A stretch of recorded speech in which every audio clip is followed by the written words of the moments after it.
In this poster, what I'm going to do is present some of the findings we had where we looked at nematode suppression and peanut yield response to Velum Total with different rotation sequences in our work in North Carolina.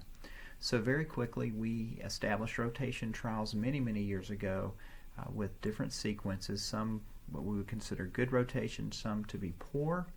And in the process, we've been able to establish different nematode populations over the years. And in about every 5 or 6 years, we will look at peanuts across all of the plots, and then we will have different treatments. And in this particular case, we wanted to look at APRES as an in-furrow treatment versus Velum Total as an in-furrow treatment to see if we were suppressing nematodes.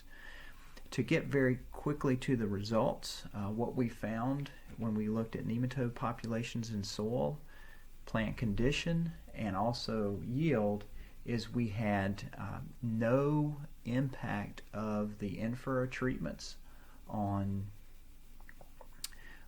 any of these variables, but we did have a very strong rotation effect on nematode populations, plant condition, and also yield. So in this particular study, we saw no value of the Velum Total in terms of suppressing nematode populations or protecting yield from nematodes, and we had a pretty high number of nematodes in some of the rotations. The caveat of the study is that we had very hot and dry conditions in May, and we do not know for sure if this affected the efficacy of that particular material. We want to look at the study or conduct a study again in 2020. We're actually looking at cotton with the treatment, so we'll have information on that.